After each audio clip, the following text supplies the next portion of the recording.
An ordinary college student called Haruto Amakawa is one day visiting his childhood friend. He is riding on the bus when a horrible accident happens. A collision with a train destroys the bus and he loses his life. His memories of childhood flashed before him and he is awakened in a dungeon, in a totally different world. He is now a young orphan boy in a fantasy land far different than modern-day Japan. Ryo has always had one goal in mind, and that is to avenge his mother's death, but now his memories are confusing. He cannot figure out if he's real or Haruto. He gets captured after trying to rescue Princess Flora from kidnappers. They accused Ryo of being one of the kidnappers' helpers, and are now holding him in a prison where he is interrogated daily and beaten badly. The knights decided that even if he was innocent they will get a false confession from him, so they don't look like they failed to save the princess. Ryo doesn't give up and holds strong. It is just in time that he is cleared of all charges and called upon to meet the king. It turns out that because he helped save Princess Flora, Ryo is granted permission to attend the Royal Academy. There he meets a lot of different students, and his teacher called Celia. She is the only one who is kind to him as the other students mock him for being a peasant.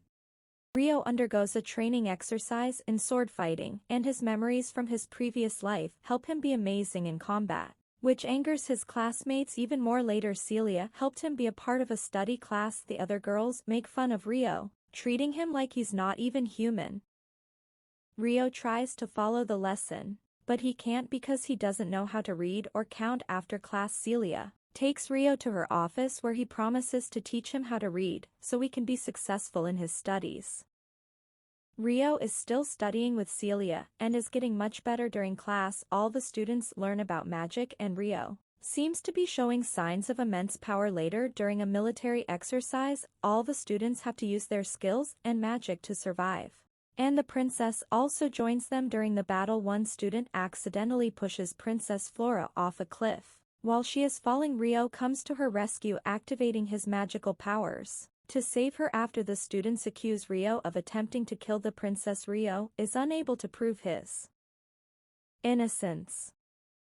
He says goodbye to Celia and promises to write to her. Then he runs away from the kingdom. Exiled and alone, Ryo makes his way through the regions of the vast kingdom, sending letters to Celia as promised. While on this journey he starts being followed by an assassin called Larifa, who has the mission to hunt and kill Ryo. She gets closer and closer to her target and eventually manages to attack Ryo.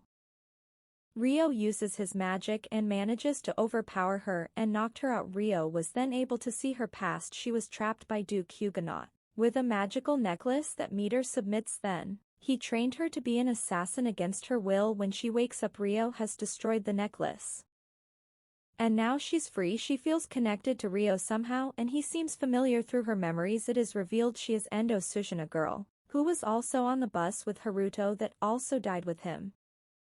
Larifa decides to follow Ryo on his journeys. While traveling through the forest of spirits, Ryo is suddenly attacked by monstrous beasts, who are guards of the forest. The attackers assume that Ryo had kidnapped Lady Four because he looked like a human. Ryo tries to explain without violence, but refuse to listen and keep attacking him. More and more of them attack and the conflict ends with Ryo being hit so hard he collapses and loses consciousness. While he is knocked out, Ryo meets a spirit in his dreams, but he eventually wakes up. He is badly injured in a village and his attackers apologize for discriminating against his human race. The villagers also reveal what powers Ryo truly has. He has ancient spirit inside him that is extremely rare in this world, but also powerful beyond belief. For any year, Ryo and Larifa remain in the village making friends while Ryo trains his magic abilities. After a year, both of them officially become honorary members of the village. Every villager new friend Ryo had made attends the ceremony, but Ryo decides it is time to depart and make his journey to the land of his ancient ancestors. Larifa is heartbroken. She doesn't want to be away from Ryo, not even for a moment. But their goodbyes are interrupted when a swarm of wyverns come down onto the village and force their fierce and cruel monsters. And it is up to Ryo to defend the village and his friends. With his newfound abilities and training, he manages to defeat the monsters and save the village. The following day he says goodbye to Larifa and begins his new journey for 2 months. Rio travels through the lands visiting different places and meeting new people. One day he arrives in the country called Yagumo. There, to his surprise, he meets his grandmother and cousin. Filled with emotions of nostalgia, he decides to remain in the village. For a while he meets new friends and companions in the village, but happiness is short-lived. Bandits attacked his friends in. At that moment Rio's past trauma resurfaces. He remembers his mother and her death. Those painful memories fill him with rage, and he unleashes his power, almost killing the bandits. His powers for a moment or totally out of control. It is time in the village. Rio was also introduced to the royals of the Agumur countryside. There, he gets more knowledge about his origins. He's told the truth about his parents and their role. His mother was a royal princess and his father an elite warrior. Rio takes this moment as an opportunity and tells his grandparents what happened to his mother and how she died. He explains that this still fuels his desire for vengeance, and that he hates the man who was responsible for his mother's death. Rio also has a deal with one of his mother's previous soldiers. Rio wins, showing everyone his power and also proving to his grandparents that he will never stop until he avenges his mother. For the next couple of months Rio remains in the village with his grandmother and Yuzen. Everyone pretty much accepts him as an ordinary villager. One of the girls, Seo, is actually in love with Rio. They spend a lot of months together hunting and making clothes, protecting the village together, and helping it thrive. Unfortunately Rio was leaving very soon, but nobody knows that, not even Seo. When the day comes Rio tells Seo he's leaving, which breaks our heart. She is shocked and sad, and cannot accept that Rio is leaving, pretending that her tears are only from the dust. Nevertheless, after saying goodbye to everyone, he continues his journey. He sits the forest of spirits once again and is reunited with Larifa and all her friends, making him happy to be back with his old pals. The first morning back in the village starts with the shock. A strange naked girl appears in Rio's bed. She has purple hair and seems not of this world. The mysterious woman confuses everyone, including Rio. She introduces herself as Rio's guardian spirit. They seem to have a contract together without Rio knowing about it. She is a spirit, and she doesn't remember her name nor the pact he made with Rio. As she is explaining, she refers to Rio as Haruto, the name from his past life. She also asks Rio to give her a name, and he is flooded with memories of his love from childhood called Asia.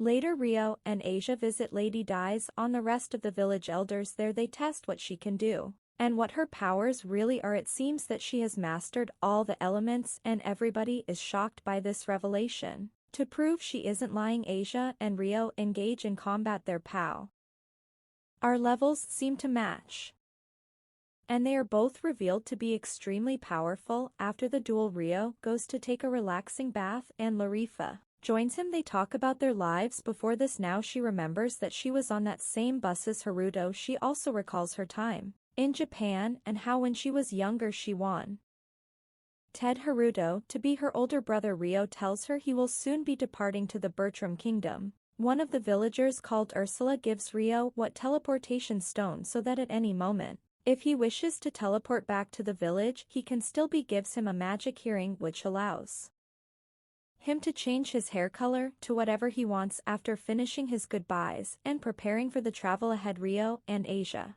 leave together to the bird tram kingdom he once left behind. After a while, Rio and Asia safely arrived at the bar tram kingdom. Their goal is to meet Celia, who Rio hasn't seen in a long time. For a long time he hasn't been able to write her any letters, so they had totally lost contact with each other. Rio was shocked to find out that the royal family has lost its power in a war, and that Celia is now engaged, and worst of all, she's being forced into marriage in her future partner's Charles Indoor, one of the students who was cruel to Rio. Rio makes his way through the Bertram Kingdom until he's reunited with Celia. She reveals to him that she must marry Charles. For political reasons, Charles already has many wives, and Celia will just be one of them with no choice of her own. One of the wives is already planning to get rid of Celia, therefore her life will truly be in danger when she marries. Celia refuses to go with Rio as she feels she has no choice in the matter and is afraid of what will happen to her father if she runs away with Rio. Rio was conflicted as he doesn't know if he should interfere to save his friend and stop the wedding from ever happening with the help of Asia. Rio ultimately decides to stop the wedding and save Celia, but he must do it in a smart way so he does not jeopardize her family. The Dukes cannot figure out if anyone from Celia's family was involved. Rio gets into the castle and defeats a massive number of soldiers. He's trying not to kill them, for Celia is taken because they are only guards trying to do their job. After Rio crashes the wedding, Charles sends his elite guards after him. He is confident they will easily defeat Rio. However, unfortunately for Charles, Rio moves past the elite songwriters, with these defeating them without a problem. When he arrives to challenge Charles face to face, he punches him, and Charles falls down in shock trying to keep up his cover. Rio pretends to be a crazy person to take revenge against her family, even holds Celia at knife point. To make it convincing, he then picks her up in his arms and takes her away to freedom. The former king and Celia's father is shocked at what just happened and is afraid for his daughter's safety. He had no idea what Rio was planning. Rio and Celia are finally reunited, and they are free. Celia accepts that her happiness is more important than some duty to a corrupt family, and she decides to join Rio on his journey. They are now traveling companions. They start reconnecting and talking about all the time they have missed together, but at that moment giant sky beams erupt all over the land in every corner of the world. These strange rays of light are seen. Rio